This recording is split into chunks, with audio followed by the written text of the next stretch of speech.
Love this podcast? Support this show through the supporter feature from Acast. It's up to you how much you give and there's no regular commitment. Just hit the link in the show description to support now.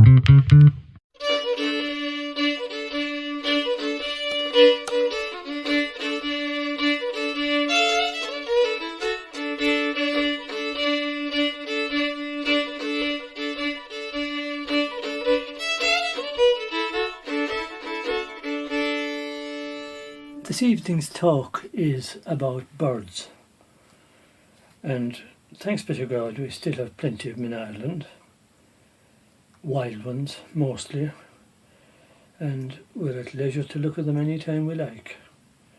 As I'm recording this, I'm looking out my back window, and I'm especially lucky because I have a few apple trees in my garden, and my wife has hung a number of feeders for the birds from a couple of the apple trees. Some people might say she's foolish because she attracts birds and that they're pests. I don't think so, because to look out at them, Lord, the colours of them. There's green finches, there's orange little birds, there's all varieties, beautiful things. And when my grandchildren are here, I often tell them, look at those, look at the colours of those little creatures. And I tell you, when you see them busy, they're greedy little beasts, and they're feeding, and the ground underneath the little feeders are covered with the husks of the seeds.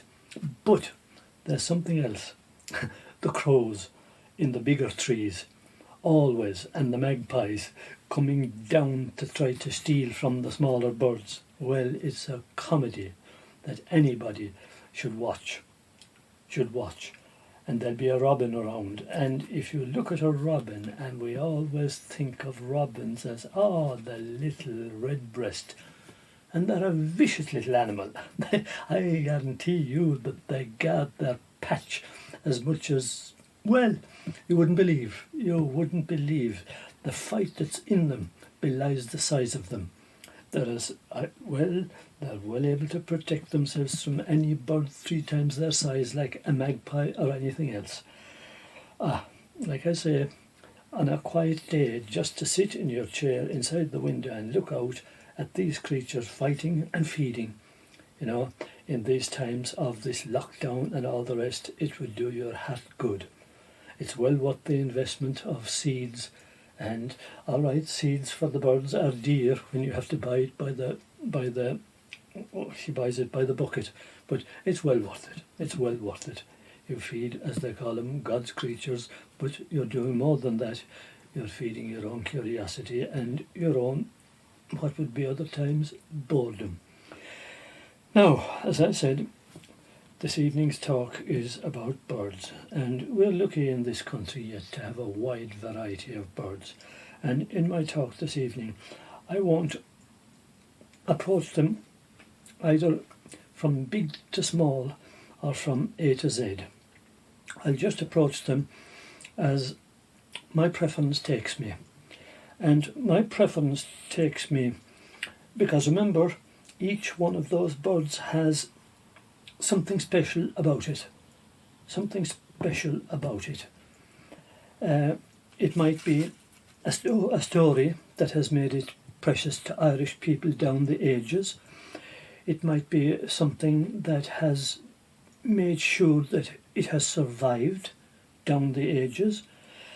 Now, I have decided to start with birds that fascinate me. I don't particularly like them, but I do fascinate me because in all the years I have been collecting stories, these birds have come up again and again and again with old people. They are, of course, crows. They look at you. They look at you with those dark eyes, and you know they're studying you. And as soon as you go away, like in this case I'm talking about with the little birds, down they'll come again. You may have knocked at the window to hunt them away from the little birds feeding, And as soon as you go away, back they'll come again. They're not afraid of you at all. They'll only go away as far as it suits them to go away. Just like, for example, on the road, on a busy highway, you'll see them stepping back, just back far enough from the traffic. They are an amazing bird entirely. In fact, an old man told me this story about the crows. He said that the crows, they hold a court. They hold a court among themselves for offenders. And if they find the particular crow that has offended guilty, they'll peck him to death.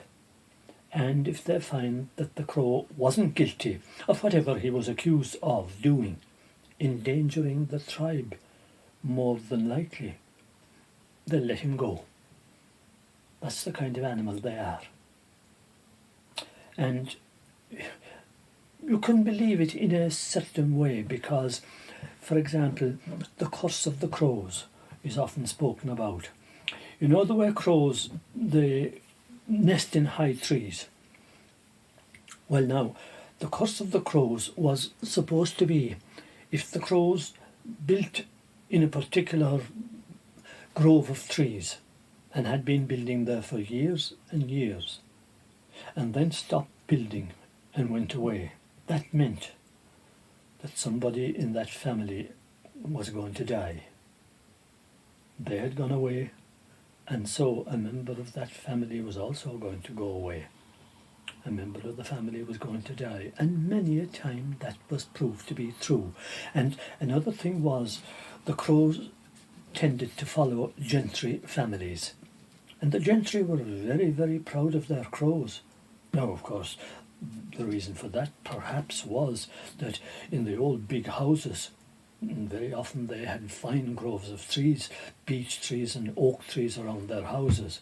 And I know a case not so far from me here at all, where two gentry houses adjoined, and the public road went between these houses. And one of the gentry, he died, and his son took over. And the son decided he'd cut down the grove of trees where the crows had been building their nests for years. Well, if he did, he died a short time later. And not just did he die, but within a number of years, the family was gone.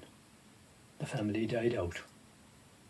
So the other family, descendants of theirs, are still there. People locally put it down to the fact that, what did he expect?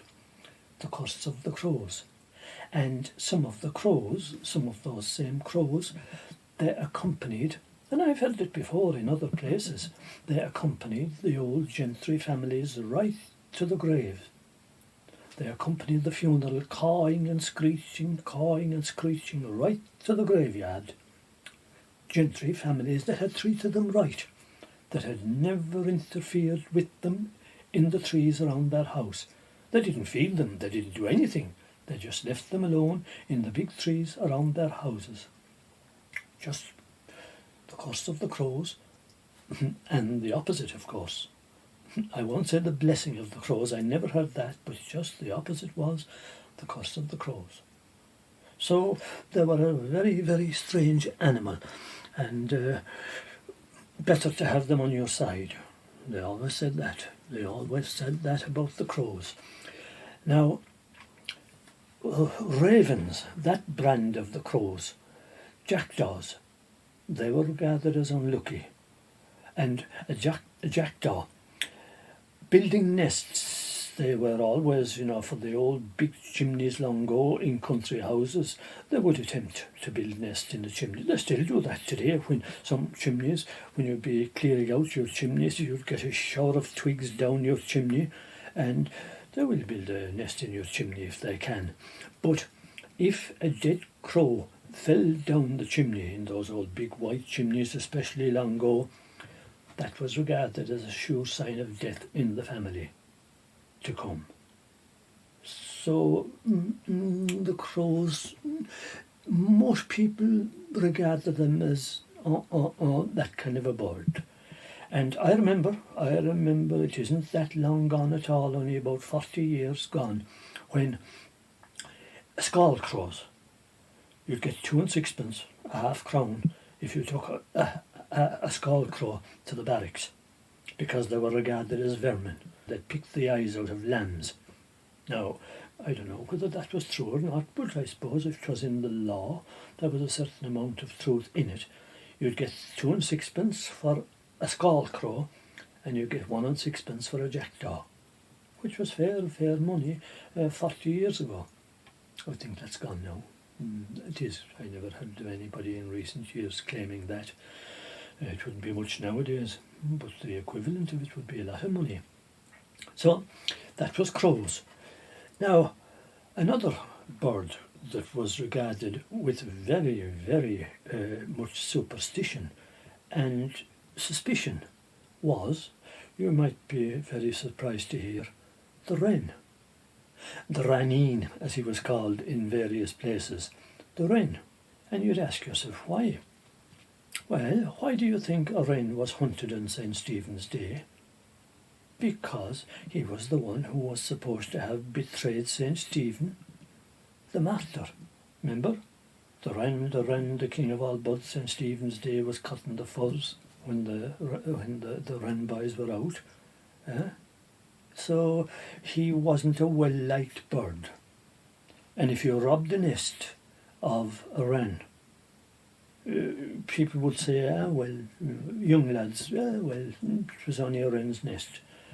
Whereas if you robbed a robin's nest, or a blackbird's nest, or other birds' nests, that wouldn't be regarded as such a nice thing to do. No. And remember, when they went out long ago on the wren, when the wren was the wren, today the custom has almost died away, and the wren boys are only in a few places, the real wren boys, like Dingle. They killed a proper wren, a real wren, on Christmas night.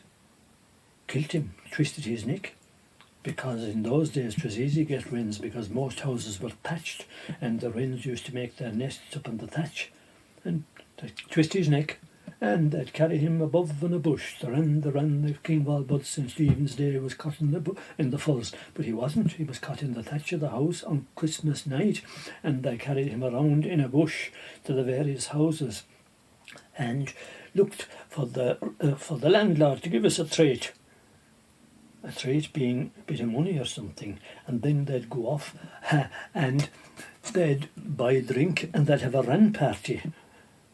Somebody local would give them an empty house, an all vacant house, and at a later date they'd buy porter and a drop of whiskey and port for the women and whatever, and they'd have a wren party. There'd be local musicians and they'd have a dance and the rest of it, and they'd have a good night on the proceeds of what they collected on the wren. But I remember a good story. An old man told me in Kerry from my own place years ago. It was, I think, in the year 1917. That'll tell you how far back the stories went that I collected. And he said he was at one of these wren parties. And of course, he was a youngish lad at the time. He was only maybe 20 years of age. And in 1917, he wasn't used to drink. He had 2 or 3 pints. And he was making his way home. And he had to cross this glen. Now, he said it was a very, very lucky thing that the weather was fine. There was a small drop of water only in the glen. And he stumbled down in his face and he was there crawling along. Eventually he was able to rise up. But he said, the cold water sobered him up all right.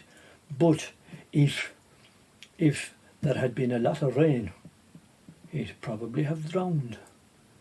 Well, he said he got home. He did get home, but he never forgot that night and his pints. But so the wren parties were good fun, all right. But the wren himself, you would ask, how did he get such a bad name for such a little bird? Well, partly, as I said, because he was supposed to have betrayed St. Stephen. And the other reason was he was a bird that was supposed to have betrayed Irish armies to their enemies. How? By flapping his wings and betraying the Irish. Some people said he betrayed them to Cromwell's men. Other people said he betrayed them to the Danes. We don't know. But that's the kind of reputation the wren had. Not nice. Not nice. There was a disputation, you might say, an argument among the birds. How would we find out who's the king of the birds? And as you know, the biggest of all the birds in Ireland is the eagle. So they said, right, which of us can fly the highest? So the argument was over already, they thought. So whichever one of us can fly the highest, that's going to be the king of the birds. Argument over, except for one thing. The wren crept into the eagle's tail feathers, and he was so small and so light that the eagle didn't even know he was there, didn't even feel he was there. And off went the birds, higher and higher and higher and higher. And of course, as they were going higher, they were dropping out one by one by one. Now, at last, the only two that were left were the swan and the eagle. And of course, finally, the swan got tired and he dropped out as well. And the eagle was the only one that was left. He looked around him, king of the birds, and he started to go down. He was tired too now, but he said he'd give it one more go just to prove that he was the champion. And he did. He went another few feet higher. Exhausted, he could go no more. And when the wren peeped out and saw that the eagle was pooped out, as you might say, out he came, completely rested, of course, and warm. Out he came, out of the eagle's tail, and flapped up and up and up and up and up another 20 or 30 feet. And, of course, the eagle saw him, and the ones below on the ground, way, way, way below, saw this. And of course, the eagle could do nothing about it. And he had to give in that the wren was the king of the birds. He had gone the highest. Clever, clever, clever. And from that day to this, the wren is called the king of the birds. Whether he deserved it or not, we don't know, but there he is today, the king of the birds. Now, the swan, a beautiful bird. And you'll see him gliding over this lake and that river with the bent neck. And the one thing about him and her, nobody ever interferes with a swan. And it's said that anybody who kills or injures a swan, well, they'll have misfortune, even death. And you know yourself the legend of the children of Lir. Swans go back a long, long, long way into Irish mythology. There was a very, very sad case there a couple of years ago about a man who wasn't a native of Ireland. And obviously he didn't know that legend, and he didn't know the customs of our country, who shot a swan.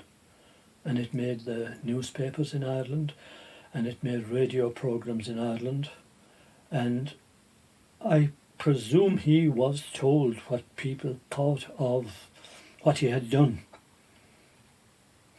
I hope he learned his lesson by that, and other people did also, but it was a terrible thing to do. No Irish person would shoot or harm a swan. I hope, because everybody who has gone through school in Ireland knows about the three children who were changed into swans in that, the children of Lir. Now, what about the swallow, who comes back to Ireland every single year?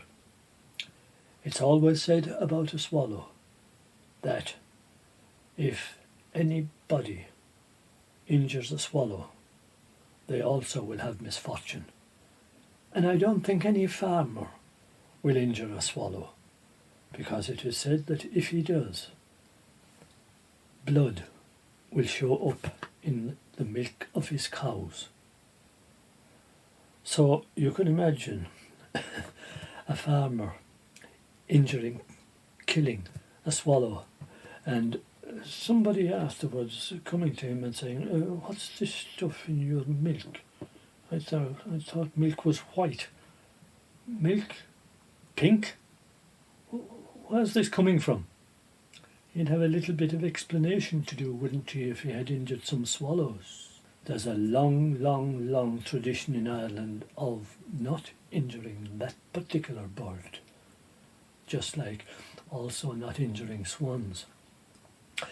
Now, I mentioned magpies.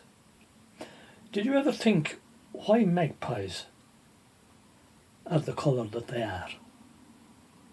Black and white. We know that they're a clever bird, and a very, very, very clever bird. But did you ever think why they are the colour that they are? Well, I can tell you this much. It isn't that they're just clever. They're also an unlucky bird. And you heard the rhyme, of course, 1 for a girl, 2 for a boy, blah, blah, blah. There's other things about magpies as well. Well, some people say they were brought to Ireland by Oliver Cromwell and his army, in which case they would be unlucky, because Oliver Cromwell and his army didn't bring anything good to Ireland. They say that it's bad to see one magpie on his own. But if you see one, and if you know that, you can reverse the badness. You can turn it back by taking off your hat. But nobody seems to know what will happen if you're not wearing any hat that day. So there's a problem for you. And it's black and white colour. Where did it get the black and white? Now, there's an explanation that some of the old people had for that. All the birds, when Jesus died on the cross, all the birds were in mourning, like the little robin, for example. But the magpie was looking at this, and he was only half-hearted when Jesus was killed. When Jesus was killed, the magpie didn't really care. And that's the reason why he turned half black and half white. His feathers were half black and half white.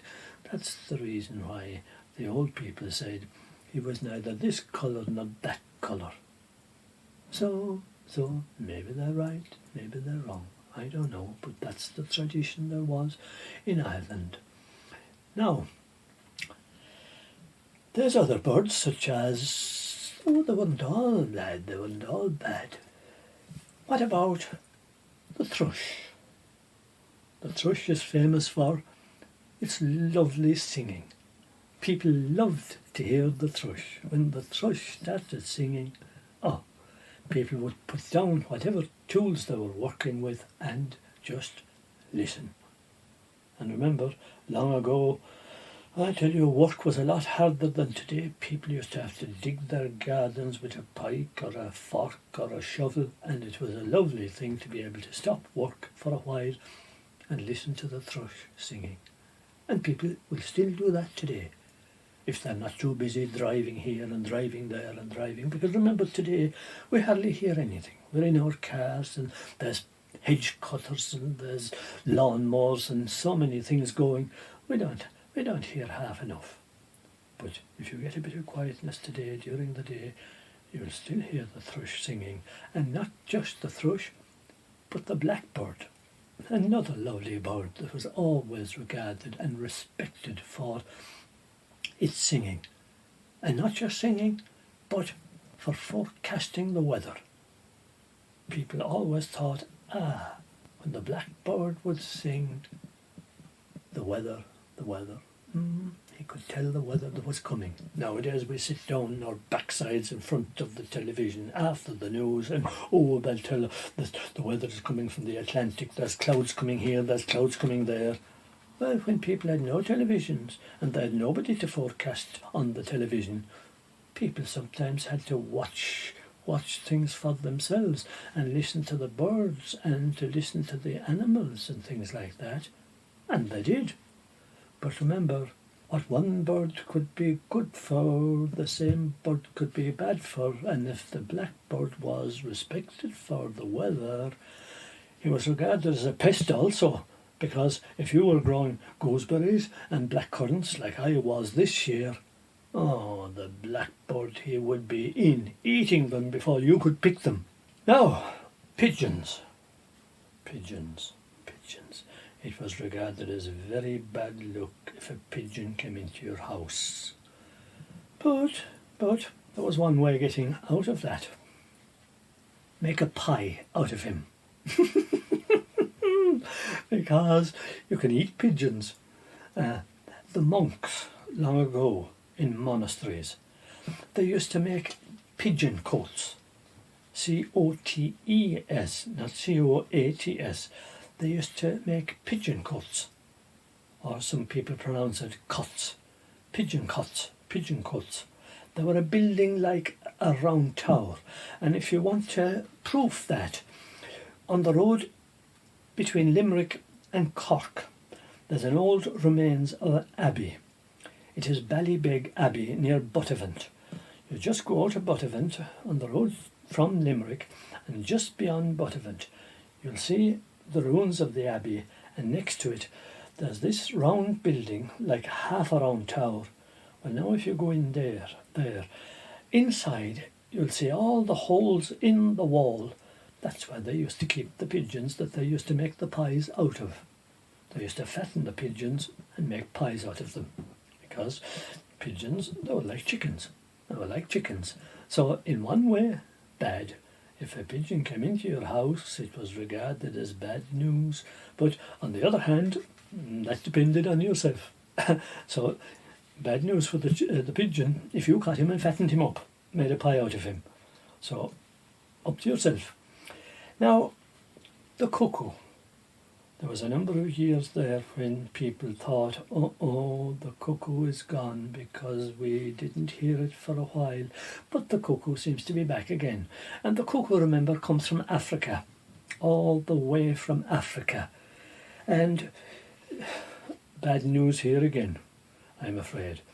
The old people always believed that when the cuckoo came back, if you held it with your left ear, when it came back first, you'd be dead between that and the next year before the cuckoo came back.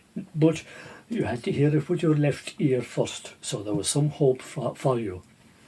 The swallows, of course, came from Africa too. And what about the corncrake? All of those come from Africa. And you'd ask yourself, how do they find their way back from Africa to Ireland? An amazing thing. Aren't they remarkable birds? And they're like eels coming from the Sargasso Sea back all the way across the Atlantic, and the salmon that comes all the way across the Atlantic to its own river. Shouldn't we have respect for those animals? Of course we should. Well, the robin I mentioned before, how did it get its red breast? Well, the robin got its red breast, according to the old people. When Jesus was on the cross, the robin tried to pick out the nails, and Jesus' blood fell on its breast. And there is the red on its feathers to this very day. Some people said it tried to pick out the thorns on Jesus' forehead, and that's where it got the red on its breast, those feathers. Other people said that when Mary was going into Egypt with the baby Jesus, the robin followed her and covered her tracks, because she got, with all the thorns along the way in the desert, her feet got cut, and she left all the bloody marks after her from her sandals and her feet. They got cut, of course, from the thorns. And the little robin, he, with his beak, tried to cover the sand that she left the blood on with his beak. And in return for that, of course, the robin has the redbreast on him today, and the robin is supposed to be a sacred bird, then you should never ever harm a robin. And the other wonderful thing about a robin is that when you're working in a garden, a robin will always follow you around from place to place. They're almost a tame bird.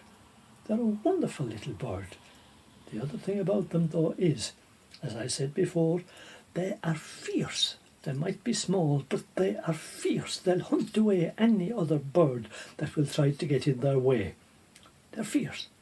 Oh, they're an amazing little bird. Now, what about the hawk? You couldn't go without mentioning the hawk. We see them occasionally there on television, and you know as well as I do the hawk is famous for, beside its hooked bill, how it can see for a distance.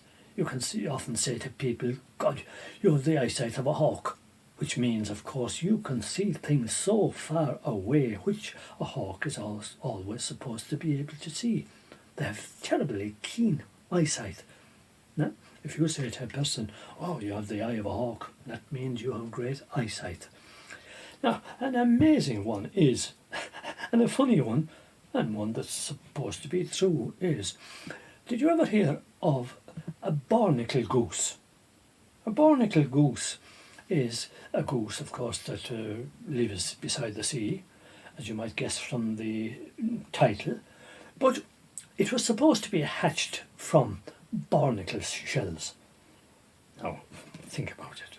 Not true, of course, but it was supposed to be hatched from barnacle shells, and so, therefore, it wasn't flesh at all, but it was really a fish, and it could be eaten during Lent. We're now in Lent, so this could be eaten during Lent. And remember, Lent long ago meant no anything except fish. There was no meat during Lent long ago, only fish. But of course, this goose was supposed to be hatched only from barnacle shells, so it could be eaten. And the church allowed it. When other meat wasn't allowed, this was. And now, obviously, even the church allowed that. Crazy as it might seem to us today, but of course the people welcomed this and they ate the barnacle goose with a great welcome entirely. Because remember, Lent is 40 days, and not being able to eat meat for 40 days until Easter Sunday, well, I tell you, that was a big thing. The eagle was supposed to be the longest living bird of all of them. I don't know whether he is or not, but he was supposed to be. But supposed to be a very dangerous bird, and probably true, and that is why it went extinct in Ireland, because he could steal sheep, lambs, calves, and it was said even very young children. A little child might be out in the yard creeping around during a warm summertime, and an eagle could swoop down with its big talons and sweep the child away. Now, people believed that, and so they trapped the eagle and poisoned the eagle, and the eagle eventually went extinct. Now, people are trying to bring back the eagle now in Ireland, and with a little bit of success too, and you would hope that people wouldn't believe those kind of stories about the eagle anymore, because they are our most beautiful bird. We'll see whether it's successful or not. I hope it is. Now, starlings. Have you ever watched a murmuration of starlings? And the shape they can take. How do you explain that? How do you explain such a wonderful thing as a murmuration of starlings? It's, I think science would find it a little bit difficult to explain that. I have often watched it on television. I've seen it once or twice over a lake, and it would make you stop and think that nature is the most wonderful thing, just to be able to bring us to a halt and say, Oh Lord, we don't control everything in this world. There are things that we should be thankful for, and very thankful to be able to see, and see with no cost to ourselves. You don't have to pay for everything. Lucky for us, lucky for ourselves. Now, I can't think except that we, all of us, have different values when it comes to birds. There's no A to Z, as I said. There's no biggest to smallest, like I said. For example, why is it that even today, given a magpie and a blackbird, some people will choose a blackbird when it comes to choosing between them? There's no logical answer to that kind of thing. There's no logical answer at all to that kind of thing. People have their preferences, and that's all about it. Remember the creak-crack, creak-crack, creak-crack of the corncrake, which is almost extinct now. That was a beautiful, beautiful belief when it came to him, that he was on his back, holding up the sky, people thought, when he was singing, if you could call it singing, this creak-crack, creak-crack, this rough singing. No, I don't know where people got that belief, but people had that belief that the corncrake used to sing on his back with his feet in the air, holding up the sky, or so he thought. The sad thing now is that you never hear the corncrake. And wasn't it beautiful when people had that kind of a story, which obviously couldn't be true? But the corncrake is extinct now, almost. And when I used to talk to old people about the corncrake and the cuckoo and things like that, just mention those kind of birds, and immediately you're back to their youth. And you get that warm feeling of, isn't it a pity that those days are gone? Because it reminded them of something that was better than today. Even though it probably wasn't. It reminded them of days making up the hay in the meadow. Days that somehow seemed warmer. The sun seemed to shine for longer in those days, again, which probably wasn't true. Because, look, those days, physical work was harder, but they got through it, because they were still there to talk to me about it. And probably they were just being sentimental, but sentimentality, if we don't have a little bit of that in our lives, we have nothing. And birds, nature, things like that, they help us to get through the day. And if these things especially help us to get through these times of COVID, well then we're all a little bit better for that, because these are times that have tested so many people that I think we'll look back on these times too, of COVID times, and think, my God, did we really get through this? But I wonder, will the sentimentality be here? I hope so. Thank you for listening, and I'll have another evening for you shortly. I'm not sure what it'll be yet, but I hope it'll be something enjoyable. Thank you.